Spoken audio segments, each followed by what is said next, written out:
Okay, this isn't good. No. This isn't good. Let's take a look at this story. Ted and I have been married for just over 7 years and have 2 beautiful children. Wendy, give me a hug. My mother and my wife actually got along very well. We were very, very close. When our oldest daughter was born, it was absolutely the turning point. Any decision that involves my daughter, my mother would like to control. Catherine disagrees with us on almost every aspect of how we choose to raise our children, whether it's what they eat, when they nap, how long they nap for. My mother-in-law definitely feels that I'm not a proper wife and mother. It's built a lot of tension. I bit my tongue for a long time. The day that Maria and I had our altercation changed my life. On that day, I had come downstairs. She had breast augmentation done. Maria was complaining that she felt Ted was having an affair. I walked in the kitchen and she said, he's been his girlfriend all week. It really startled me, the language that she was using in front of the children. She began yelling at me, saying that I didn't deserve Ted, that I didn't deserve the children, and that she would do whatever she had to do to take my children from me. Through the entire altercation, she was holding my 1-year-old daughter. I managed to break away from her, and she got behind me and shoved me down on the kitchen floor. She slipped and she fell. I said, Maria, what is wrong with you? She told me that I was a piece of shit. I wasn't a good wife, a good person. I pushed her against the wall. She could have grabbed my arm, my shirt, my hair, but she didn't. She grabbed my throat. She reached and dug her nails into my arm, puncturing my arm pretty severely. Blood started running. I was scared, I was nervous, but I made up my mind, as God is my witness, it'll be over my dead body before I leave those children in there with her. When I called home, I was just shocked to hear what was going on. She began referring to my wife as a crazy bitch, and my wife began to refer to my mother as an old crazy bitch. My mother said, "You're a crazy bitch, I'm gonna bring you down." I got home, I called 911 and told the lady I did need to talk with the policeman. When I opened my door and saw the police officer, I was terrified. He said he was arresting me for assault and battery. They fingerprinted me, and I think the first time I lost it was when they were getting ready to take my mugshots. I just kept thinking, I am a mother to 2 beautiful children. I have a career. I live in a beautiful home. I look like I'm trash. I put my life on the line that day, and I would do it again. My mom really thrives on being the victim. The judge said I was guilty. It was my word against my mother-in-law's, and I was the liar. That's why she convicted me, and that's hard to swallow because I was the one telling the truth that day. I feel that I did the right thing by calling the police. Dr. Phil, my daughter-in-law, physically attacked me. Please get her some help. Well, Maria is currently on a $1,500 personal recognizance bond and needed a judge's permission to travel to the show today. Now, her mother-in-law, Catherine, is backstage right now, and she's listening to everything that's going on, and we're going to bring her out in a little bit. You wrote the letter. Yes, sir. Tell me why you wanted to be here and what you want to accomplish today. I'd like to see my mother get some help into knowing how to treat my wife properly and to admit what's happened in this situation and to be honest about it. And what would she admit if she admitted what happened in this situation? I do not believe the police should have been involved, and I think if mother would just admit that, it would be the beginning of getting us all some help. Well, but your mother says that you took her to the magistrate. No, that's not correct. I did go to see how my mother was doing. The police officer that had been there had left and had talked to me on the phone and let me know that my mother would have to go to the magistrate's office in order to press charges. I was actually there at her home when some photographs were being taken, and my mother then was taken to the magistrate's office by an officer, and I picked her up and brought her back home.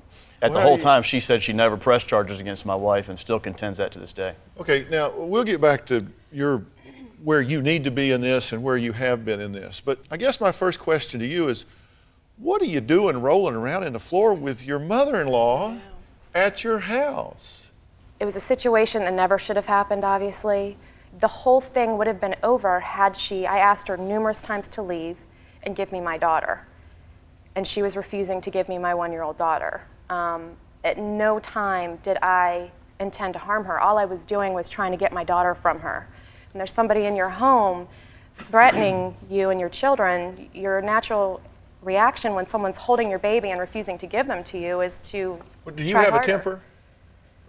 Oh, sure. Because she says, and your sister says, that you've told them that Maria gets upset, throws things, like the telephone, has hit you, has called you bastard. So you say you just instinctively grabbed her arm. When she had my throat, yes. And you did what? I grabbed her arm from my throat, Yeah. grabbed her and put her arm down and said, "Don't you ever do that to me again," and let go. And as soon as I let go, she swung at me, and I had to back away with my children. And immediately ran upstairs and locked me and my children into a room to get away from her. So you got a 70-year-old mother-in-law who's swinging at you. Yes. Is this happening in the kitchen or the den? It's happening in the breakfast area. In the breakfast area.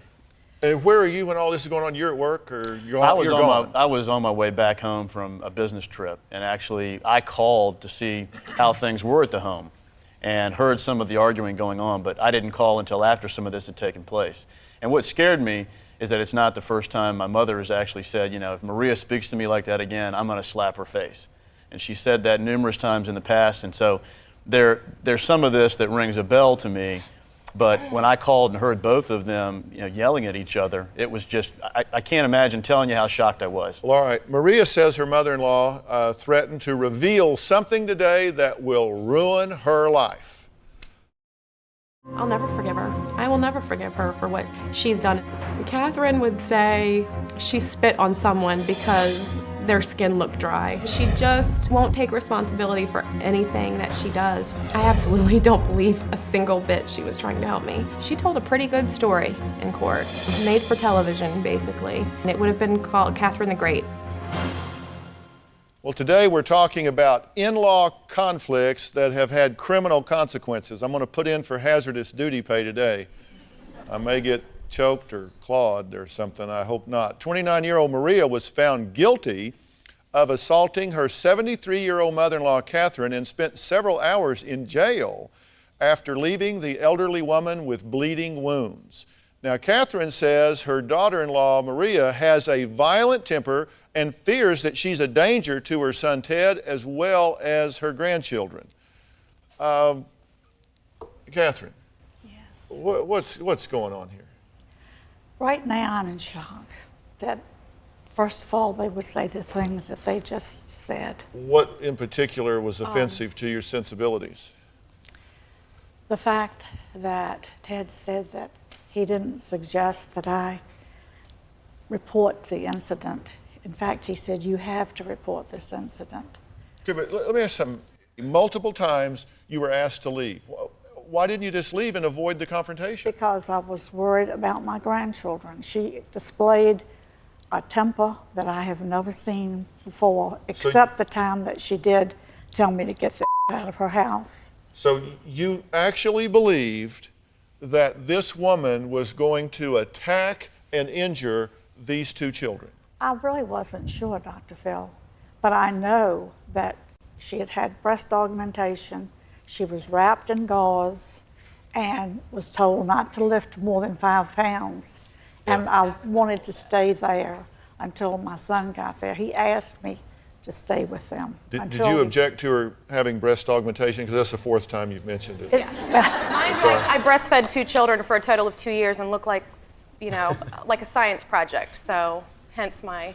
I mean, did you not like that? I think it's a voluntary thing. I think it's something we choose Well, I just for wondered ourselves. because you kept mentioning it. No. Ted says that you have a need to control every decision about the children, and that you are just overbearing and domineering and asserting your will about that. That's false. That's false. Yes, sir. Why would you say that about your mother? It's just it's a fact. And I love my mother, and I hate that this has happened, but I really want that to change. I want her to respect the fact that I may look at something with my children or Maria, and we make a decision with our kids that's dramatically different than how you would do it. But we love our children. Maria would never attack those children, and you know that, Mama. I am amazed that having brought this young man up with the high values, principles, and ethics that I feel I brought him up with, that he would would come on stage here and tell people that I would do those things. As God is my witness, I have never interfered to my knowledge. Well, I've got two really burning questions for you, because I want to give you a chance to talk about all of this. Now, I'm going to take a break first. Ted claims that he stands by his wife, but I'm wondering if he's playing both sides and creating more of a problem here than he's fixing. Ted said, you have to report this, Mom. I never dreamed she'd do this to you. I think Ted took his mother's side. She snipped, and I guess I'll have to involve the police. I did not take it seriously. Ted stated that Maria's statement had changed 4 or 5 times. And again, he said in court, Mom's statement had changed 4 or 5 times. I really don't know. Well, bloody attacks, arrests, mugshots, undercover stings. But this is not an episode of Cops. This is the Dr. Phil Show, and we're talking about in-laws, families that come together, merge together, and live in harmony by design. Ted says that the relationship between his wife Maria and his mother Catherine is often a sick competition, and he is tired of being trapped in the middle. Now, you said in your best Virginia accent, God is my witness, I'll never be hungry again. No. It is hard for me to picture you choking somebody, swinging on them, and wrestling in the floor, but that did happen, right? You were wound up in the floor. I was pushed in the kitchen into the kitchen floor. The first thing that happened. Did you choke her? No, sir. Did you take a swing at her? Had I wanted to hurt her, I could have hit her in her breast. I could have.